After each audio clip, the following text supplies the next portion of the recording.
listening to the Naked Bible Podcast. To support this podcast, go to www.nakedbibleblog.com. Welcome to the Naked Bible Podcast, episode 34, Naked Bible Podcast, version 2.0. I'm your residential layman, Trey Strickland, and he's the scholar, Dr. Michael Heiser. Hey, Mike. Hi, Trey. How are you? Oh, good. Glad we could do this. Yeah, absolutely. I just wanted to say thank you for letting me to be a part of this, and I feel very honored and blessed to be here, and I hope I can add value to the show. You know, I feel relieved that you're here. Let's just put it that way. Well, I certainly appreciate it. Yeah, I appreciate you stepping forward to volunteer to help out. You bet. So I think it's fair for you to chime in a little bit here at the beginning, Trey, and tell listeners a little bit about yourself and why you decided to get involved, sort of what prompted that, and so people can get to know you a little bit. Well, I have a BBA, Bachelor's of Business Administration, and MIS, Management Information Systems, which is a computer degree. So I've been doing podcasts for probably right around since it started, almost, I think coming up on 10 years or whatnot. But I thought I'd offer my services for the show. I really appreciate the work that you've been doing. I first discovered you in 2004, believe it or not. It's been almost a decade, but wow. I've been incorporating your work into my Bible study.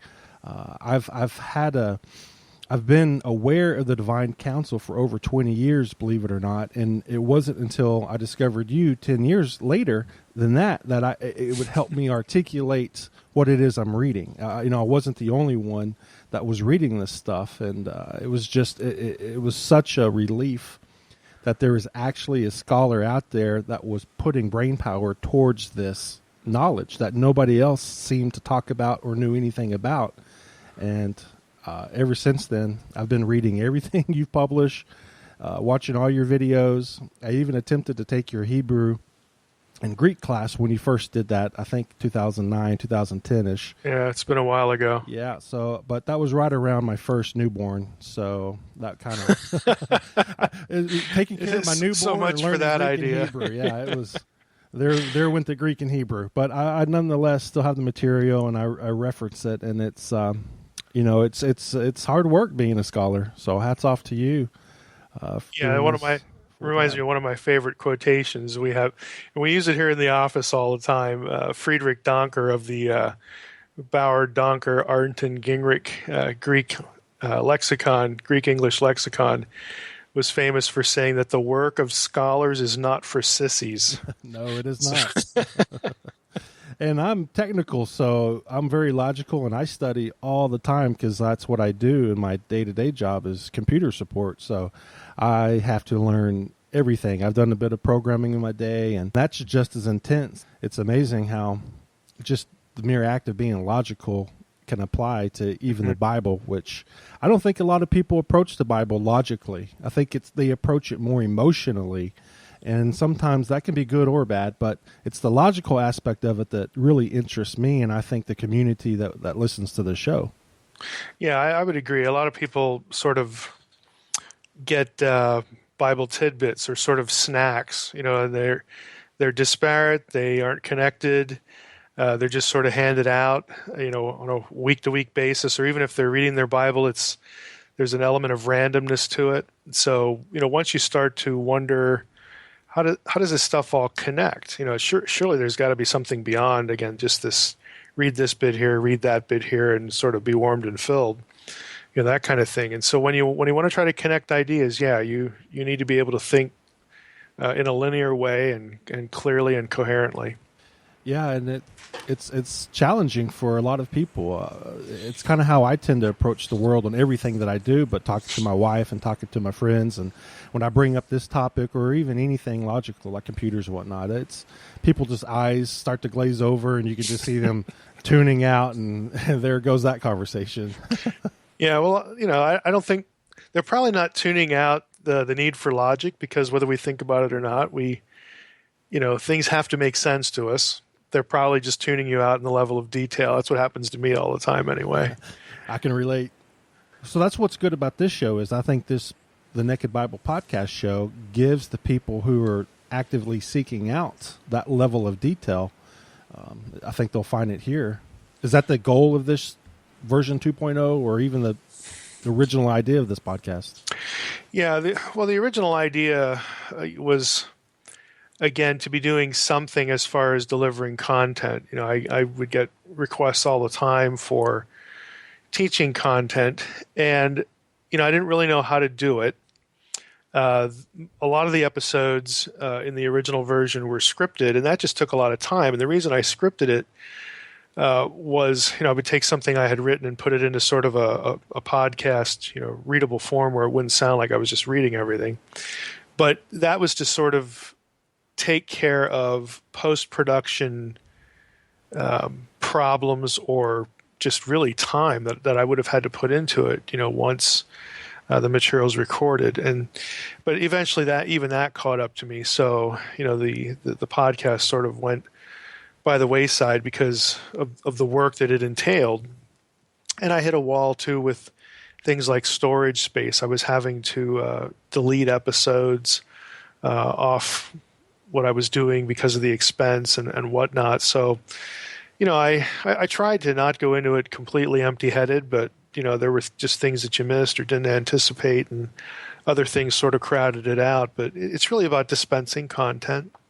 And I think that's true, for the 2.0, the reboot, as well. If people who maybe have not followed the blog, the Naked Bible blog, would not know that the reboot really came about as in response to a question I put out there, which was basically, hey, should I be doing something more here in terms of content? And I was thinking at the time, like, of a weekly teaching sort of thing. So it was one of those phases where I was just getting a lot of interaction with people about, what they weren't learning in church, and, sort of dry spells, and it just sort of converged. And out of that discussion, whenever I hear that kind of thing, I'm really big on, it's the responsibility of scholars to do things for the non-specialist, for the quote unquote lay community.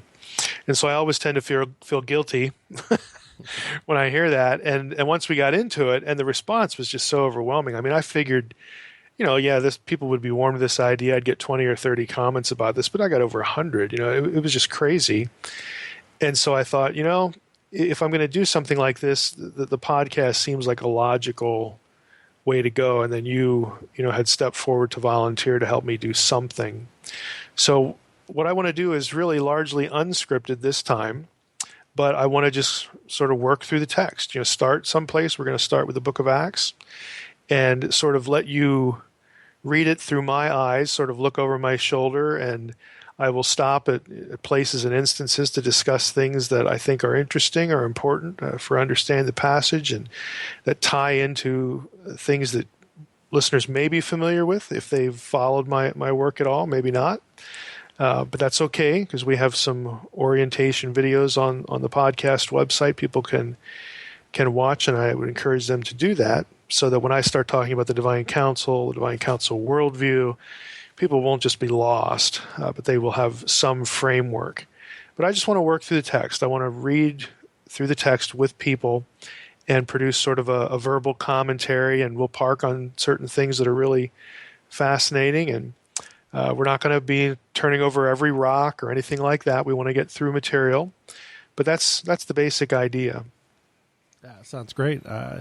I know certainly this is going to... you have no idea what this is going to do for my Bible study, just being on the show. I'm going to have to go to the next 2 levels, but that's great. I'm looking forward to it. You mentioned about the website stuff. I want to take a pause here and talk some technical talk, if you don't mind, for the listeners out there. But if you'll notice, we have a new website, nakedbiblepodcast.com. Our feeds are live. I notice iTunes currently has the feed. We may be making some tweaks here and there, but for the most part, the feeds are working. I will be submitting those feeds to all of the podcast places, normally like the Windows Store on Microsoft, so you'll be able to get it there. I'm going to submit it to the point where any application you use on your phone, whether it be Android, iPhone, or whatnot, whatever podcasting software you use, I want this feed. I want you to be able to download our shows using whatever software you prefer. So bear with me. Those feeds will be live here within the week or so. Please email me at trey.strickland, and that's trey.striklin at gmail.com. If you have any technical questions or need help getting our shows, I'm more than happy to help do that. Our website, you'll be able to play our shows on the website. You can actually go to there and listen. You can download the shows from our website if you want. And there's two buttons on there. One button on the front page says subscribe via iTunes, and the other one is subscribe via RSS feeds. And I've had some confusion about subscribing via the RSS feeds. When you click it, it takes you to a page with a bunch of gibberish, looks like code and whatnot.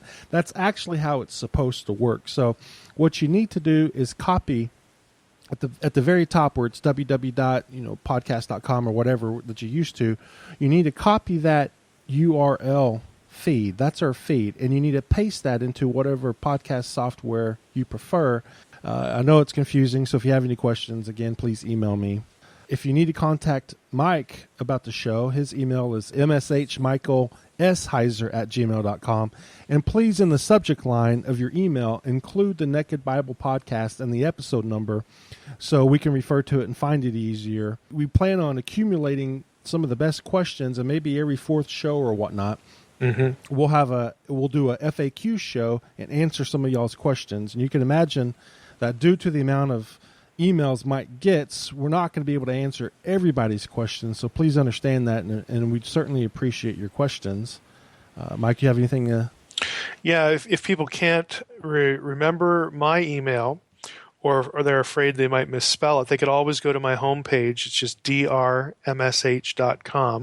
like doctor, and then my initials, drmsh.com, and then click on contact, and you can email me through that as well. But like Trey said, you need to put something in the subject line about the podcast so that I know that that's what it's pertaining to. Absolutely. And, again, please follow Mike at MS Heiser on Twitter. I encourage everybody to go read his blogs at drmsh.com. I encourage all the listeners to go back and read as much of Mike's content as you can. There's a whole wealth of knowledge there that I thank you for doing that, because there's just, it's like an academic course in itself with all the knowledge that you post, and the amount of time that you put into this is amazing. Well, I think generally that pastors and scholars really underestimate the interest level of, again, the quote-unquote layperson. And so I realize that I want to keep things like jargon to a minimum, and scholars have their own little language that they use when they speak to each other at conferences and whatnot. So trying to weed some of that out, but I think that people want content. I think people who are interested in Scripture really do want content, and they don't mind having their thinking stretched, and they certainly don't need to be protected from their Bible. So that's just how I approach things. Again, if you're not familiar with me, you'll want to go to the blog, like Trey said, and do some of that. And we will, again, try to have more connectivity, more transparent connectivity between the podcast website and the blog website. There's already visually some of that with the design, and I should thank my webmaster, Joe Fioramonto, if I'm saying his last name correctly or not. I always have to be looking at it, but I'm not at the present. But Joe does a great job. All these graphics are things that he created.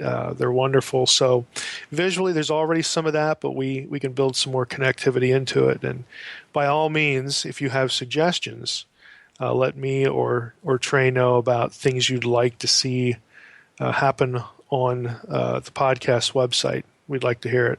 Absolutely. And we also have a place on there. If you're new to the show, it's new, start here. I encourage everybody to click that, and Mike's made 4 videos that you can watch to kind of get you up to speed on what the Divine Counsel worldview is, and kind of get you up to speed. So I encourage everybody to do that. And also on the About page on our website, you can find our email address and contact information. It's also there as well. It might be helpful, too, for people to think of it this way. What I'd like to do in these episodes is if we were in church together and you're sitting next to me and I could give you sort of live play-by-play commentary through a passage, that's what I'm going to do. And again, it's not going to be overturning every stone. I'm not going to be using grammar speak. We're not going to be doing things like that. I mean, when it matters to get into original languages, I'll do that. But again, I'll do it in a way that is decipherable. But that's sort of the analogy.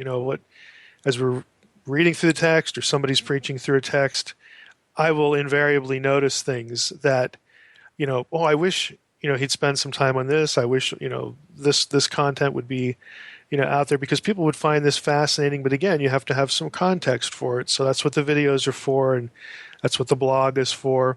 And I'm not going to stop to do that with every episode of the podcast. So we're telling you up front to put a little time into getting caught up, but you'll get the hang of it. And again, that's sort of what we're going to be doing. Just, side by side, going through the text and, learning lots of things. I'm excited. I know from the amount of feedback you got, there are a lot of people that are excited too. Mm-hmm. So I put together, since this is our inaugural version, 2.0 reboot pod show, I put together 10 questions that maybe we could go through and we both Sure. can answer, mainly geared towards you, but I thought it would just be entertaining to have a couple questions, if you don't mind. Yeah, let's go for it. Okay, well, the first question I have for you is, I know you get this one a lot, but which Bible translation do you prefer? And I know the difference between the dynamic equivalence and formal equivalence in regards to translating the Bible, where the dynamic is being more of what does the verse mean? It's easier to read in modern language, which you're in the hands of the interpreter, compared to the formal equivalence, which you prefer, and getting picky about the exact word. Could you briefly expand on that for the listeners that are new? Sure. And if people want something, again, to reference, if you go to drmsh.com and click on Naked Bible, the tab there, or the image on the slider, and you get to the blog page, on the right-hand column, there's something called versions, because I do get this question a lot. I lean toward formal equivalence because I like translations that leave ambiguity in the text where ambiguity is in the text, for one thing. I don't like translations that are too interpretive, but on the other hand, they need to also not be rigidly literal and non-communicative. So I like something in between. I think ESV does a reasonable job of that. It's sort of in between. Might lean a little bit toward formal. I also prefer to use the ERSV really for one other reason, and that is it's more textually up to date. For instance, in Deuteronomy 32:8, a passage that I will reference a number of times, the ESV reads "sons of God" and not "sons of Israel." So it has adopted a demonstrably valid original superior reading from the Dead Sea Scrolls into its running text at that point, as opposed to just putting it in a footnote like a lot of other modern translations do. So the ESV, I think, has more of an eye to that. It doesn't do it as often as it could, or maybe that I'd like, but it does do it, and so that's kind of nice. So, the sort of the non-academic answer to the question of the best Bible version is the one you'll read. But sure, but for the sake of our listeners, just for the sake of the listeners, that's how I think about it. My preference is the ESV just for that, those two reasons: the more textually up to date, and I think it largely tries to strike a balance between formal equivalence, the quote unquote literalism, and yet still being free enough that it's readable. Okay, so my second question is a follow-up. What's the chance for a Naked Bible, Dr. Heiser translated Bible? Slim and none. The odd thing is we actually have. I work for Logos Bible Software. We produced our own translation, and it sort of came about in an odd sort of way, and I think in some respects it might be a little premature. But we were creating our own sort of translation to use internally in the building to build other products in the software world. And I did Genesis for that. So I have had the experience of doing a translation at one book level. And that was pretty much enough to cure my to cure any interest in having to do that. So I would say that's not something I'm going to devote much time to. Okay, fair enough. All right, third question, Star Trek or Star Wars? Oh, I'd have to go with Star Wars. Okay, I was going But to. I really like the two Star Trek, the more recent ones, the remake. You can't go wrong with either one, but I'm going to go Star Wars as well. All right, the fourth question I have for you is: do you recall the moment you became aware of the divine counsel? Was it a big moment for you, or did it slowly progress through your studies? Yeah, I do. I actually used the anecdote in the first chapter of the Unseen Realm, which is a book that's going to come out in another couple months. We're hoping by the end of March in 2015. Which I've Sort waited of- 6 years for. Yeah, well, I can't wait to see it born too. But I actually used that in there. It was during church. A friend and I were sort of killing some time before the service, and I don't remember what we were talking about, but I'll never forget how the conversation ended. He handed me his Hebrew Bible, and it was open to Psalm 82, and he said, "Read the first verse." And I read that, and it was like, holy cow, how have I not seen that before? And so that was sort of a watershed moment, and it was, I don't remember a word of the sermon, couldn't tell you really anything about what happened the rest of the day, but I was hooked. I had to know more about this and all the questions that it generated. Yeah, same for me. When you first pick up on the supernatural part of the Bible, it just gets fascinating, and I think there's a lot of people, including our listeners, that gravitate towards that aspect of the Bible. Yeah. I mean, and it there's an element of mystery, and mystery is always appealing. But at the same time, it's not just sort of a simple standard point of curiosity, because there are core elements of Christianity, and when that little vision, as telescope that it is on the Trinity and Jesus and angels and demons, which are very neutral, sort of bland terms, and then that scope starts to widen, then it's more than just a general curiosity. It's like, well, what in the world's really going on? Going on over there? And how does that world intersect with the human world? And does the Bible really say much about that? Because frankly, what we're used to hearing the terms angels and demons, somebody will read through the Gospels and it'll be a scene of possession or something like that. But that's really about all that you get. You get this sense that there are black hats and white hats, and it pretty much dies there. And there's just so much more to it. So I think people want to know it. They're curious, but then when they get into it, they can start to see not only what is happening, but all the ramifications, the way it affects lots of other things. So my next question is, what about the supernatural aspect of the Bible that makes Christians so uncomfortable? Well, I think Psalm 82, if we could just start there. I mean, this whole idea that God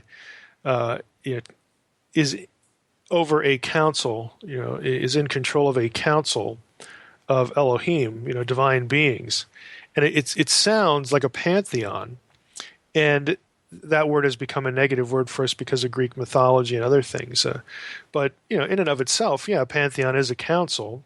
So the idea is there, but what the Bible says about that is quite a bit different than what you're going to read somewhere else. So just the fact that this collective exists, and you might think, well, why would people be freaked out about that? We have things like the heavenly host and phrases like that.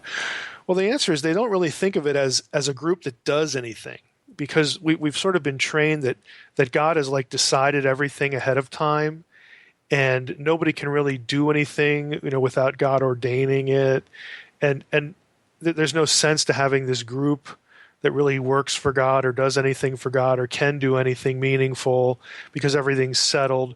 Once you start really unraveling that and frankly undermining it with the Bible, once you start getting into that sort of thing, it's troubling to people, because then the beings outside the Trinity actually do things that matter, and they're actually not all on leashes. All their actions are not predetermined. We have, again, there's plenty of passages that get into this. People can read The Unseen Realm when it's out, to get into all of them. But that alone, really sort of bothers people. And it really doesn't need to. The analogy is us. Okay, God doesn't need us either. But yet he uses people to do things like evangelize, okay? To teach people about Scripture, to do X, Y, Z, fill in the blank. God uses agents, human agents, to do all sorts of things. And so why is it so astonishing that he would use non-human divine agents to work for him as well, and actually give them participatory ability, capability, and permissions and whatnot? So we're just not used to thinking that. It's us and God, it's us and the Trinity, and then, there's these white hats and black hats floating around out there somewhere, but that's where the story typically ends. And there's not a lot said about how it all works and what it means, and what's predestined and what isn't, and all this sort of stuff that sort of accrues to the idea of being free will agents, being intelligent agents that God made and function as God made them to function. We sort of all just shut that off and never really think about it. Absolutely. When the Pope listens to this podcast and reads your books that are coming out, Unseen Realm, do you expect any blowback from the church? And what are some of the resistance or pushback you get from the church community from your work? Yeah, I don't really expect anything from the Pope, nor do I expect him to be listening anytime soon. He might. Well, I guess in theory he could, sure. Like I like to tell George Norrie, well, I could be the next American Idol too, but I don't think it's going to happen. Well, just in case the Pope's listening, I'm just going to give him a shout out. Hey, Pope. I think that the pushback I get comes more generally in that you always get the question, well, why haven't we heard this before? And the honest answer is that because there's a number of honest answers. There's tradition. Really, what is filtered down to people in church is really a distillation of biblical content that is very minimal. It's important, but it's minimal, and it's filtered again through history, through certain traditional trajectories, depending on what denomination a person is from or not. And so you get the sort of a crib note version of the Bible and biblical theology. And so when you have somebody like me come along and say, hey, it's about time you read the other 90% and forget about your tradition, because the stuff you're going to encounter in the Bible isn't really covered in lots of creeds and doctrinal statements and catechisms and things like this. And you're just going to have to decide at some point that my theology really needs to come from the text and not this filtering system. When people hear me say things like that, they assume that I'm antagonistic to those things, and I'm not. What I actually am is I'm basically apathetic toward them. I don't view them in a hostile way, but while I think they can help occasionally, and I understand that a pastor has a tough job, a pastor would be a tremendous success if everybody who sat under his preaching really had a grasp of the basics of a particular creed or tradition. That would be great, because a lot of Christians don't. They don't even know that. But beyond that, there's this whole thing we call the Bible that is living and is inspired and exists outside of the creedal formulations. And God wasn't just wasting his time or the people he prompted to write when they produced this thing we call the Bible. It has import. Everything in there is there for a reason. It has a role to play in the larger world of biblical thinking and biblical theology, and therefore, a la 2 Timothy 3:16, the way we should think and live as well. But you never get to it. And so some people are bothered by, well, you're insulting my tradition. You're saying I don't learn a lot of Scripture. Well, you got one of those two things right. I am saying you don't know a whole lot about Scripture and you haven't learned a lot, but I don't mean to insult anyone's tradition. There's a logistic problem here. Again, pastors are just about keeping people in the faith, teaching them the basics, encouraging them to live the way they should, being a sympathetic ear to their problems and trying to be a practical help to them. I mean, that's what pastors are. It's an important job. It's a job I could not do. But there's so much beyond that in terms of this thing we call the Bible. And so they're so absorbed in those other duties, they often don't have the time to teach people. And frankly, I'm not going to put the blame on the pastor. A lot of the blame can be laid at the foot of the person in the pew just doesn't have an interest. And you could say, well, that's because it's not interesting from the pulpit. Okay, I get that. I understand that, but going back to our Friedrich Donker quote, the work of scholars is not for sissies. Well, learning anything reasonably well is also not for sissies. You have to put some work into it. And so I'm hoping to be, again, part of that solution, to be part of the solution, not part of the problem when it comes to this. But it troubles some people because they take it personally. But they don't need to. That isn't what it's about. Okay, next question. Are you a Nephilim? No, I'm not. Because I'm like 164th Navajo. So are you like 116th Nephilim? I mean... No, I would die. I'm over 6 feet tall, but I don't think that counts for much. Okay. Because I'm over 6 feet as well, and so some people accuse me of being Nephilim, but I just say no. It's Navajo, not Nephilim. I have been accused of being a government disinformant, but I've never been accused of being a Nephilim. So well, there's always a first. Yeah, there you go. So you mentioned the Logos software that you work for, and it's a great tool for Bible study. Do you recommend a version of that for us? Common people for our individual Bible study, or any other software or tips and tricks and tools that could aid in our efforts? Well, the software itself, I mean, there are about 8 or 9 different what we call base packages or collections. And I think they range from a couple $100 all the way up to over $1,000. So, if you want to spend money, sure. But we've actually created a number of free things that I think if you're not doing anything in Bible study beyond just reading the Bible, in other words, and by the way, I should say Bible study is not Bible reading. Okay, those are two different things. People think because they read it, they're studying it. Well, they're not. You're not if you think that. But if you want to graduate from reading, what most people do is they get a study Bible. That's a good idea. We actually have our own. It's called the Faith Life Study Bible. And you can put that into Google, Faith Life Study Bible, go to the link and download it for free. And it's bigger. It's got about 3 million words in it. It's bigger than most study Bibles, and it's expanding all the time because it lives in the digital world. And it comes with something called the Lexham Bible Dictionary, which we created in-house. I wrote the notes to the Pentateuch, first 5 books of the Old Testament, Joshua, Judges, and then I cherry-picked chapters I cared about. So a lot of the notes in the Faith Life Study Bible are mine. That's not exclusively why I recommend it, but it's a free resource. It's a lot of material. It takes you into a lot of good stuff, and you can have it right on your phone or on your computer, whatever.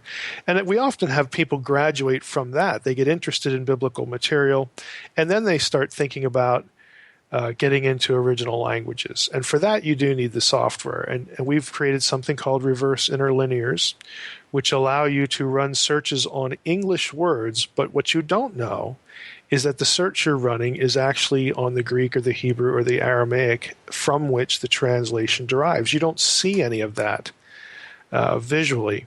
But you can actually get into primary texts, Greek, Hebrew, Aramaic, through your English translation and get the results back of your searches in English. And there are dozens of reports that help you understand that material, direct you to other material. But I say, for people who aren't, really that into it, start with the free stuff, and then you can graduate from there and get into some of the more significant tools. Great. Next question. I'm curious, what does the Christian community think of your UFO interest? Well, it depends. If people are patient enough, beyond sort of the question and the snicker that follows, then they get to understand why I do what I do. If I want to tweak somebody, I basically tell them that I could have a more substantial spiritual discussion with someone at a UFO conference than you could have at church, and that's something they typically don't like. But it in large sense is true, because when you get into what we would loosely call the paranormal, the occult, the esoteric, that sort of thing, people who are into that, whether they have jettisoned Christianity to get there or they never entertained Christianity at all, the people who are into that stuff are thinking big picture things. They're thinking about, is there a God? If there's a God, what's that God like? What is my relationship to that God? Did he make me or not? Why am I here? Is there purpose in life? Is there direction in history? Is there any oversight of any superior beings to what we're doing here? These are all inherently theological questions. And so you go to some of these events, or you engage people on a radio show or online who are into this stuff. They are primed and ready to talk about that kind of stuff. Whereas a lot of people at church, they'll talk to you and they'll use the right words, but they have not thought deeply about much of it at all. It's an inherited tradition that they embrace. They like it. It's meaningful to them, but they haven't really sort of knocked it around a lot. And that's why you can have more substantive discussions in many cases. Going to one of these events, even though the conversation might feel hostile in places, it's going to have a depth that you often don't get. And I think it's a good thing, because frankly, the Great Commission, as I read it, doesn't exclude people who believe strange things. They're not the group that we're not supposed to present the truth to. There's nothing like that. And so even, again, if someone who asks me that sort of, snickers about it, and I've had that happen plenty of times, it's like, well, so what I'm reading from you is that you're telling me I really shouldn't care about the people in this group. And you're sort of assigning them to insignificance. Is that what I'm hearing? And again, that's not another comfortable question for that person, but they get the hint pretty quickly. And I'm fairly direct about it, not in a defensive way, but I want them to realize that if you were doing this, you'd get into lots of interesting conversations, and you'd have lots of good opportunities to talk about what you do believe. And then, do some apologetics, do some evangelism, do some things like that. Yeah, I find it very interesting. I've got some friends that are pastors and preachers, and I like to keep them on their toes. And at the very beginning of these deep conversations, I would ask them, what's your explanation for aliens? And just to watch them struggle to articulate a coherent thought when it comes to the Bible.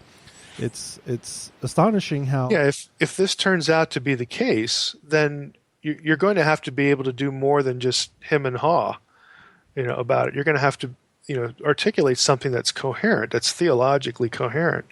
But, chances are they've never thought about it.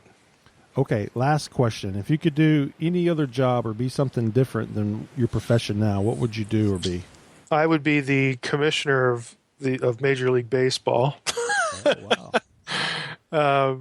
I was actually thinking about this today, just because I really like my job, like, are there other jobs that I would rather have than this job? It's just sort of riding in on the bus today. And I thought, I can only think of two things I'd rather do. One would be to just, write whatever I want at any other time, sort of be the self-employed, I guess you'd call it. And the other would be the commissioner of Major League Baseball. Now, does that come from, did you play baseball growing up? Oh, I did. I played a little bit in high school. I played some in college. But I love the game, and I know all the criticisms. Oh, it's too slow. Nothing happens. Well, if you want nothing happens, then you watch soccer. Okay.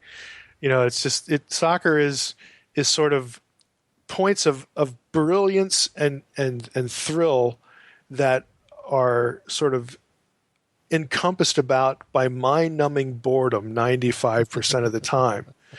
But baseball, if you actually understand the game, there's just a lot going on even when there doesn't seem to be. All the signaling, all the positioning, people looking at, the one fielder looks at the other one and he moves 2 steps. There's a lot going on there. So it's kind of a cerebral game in that respect.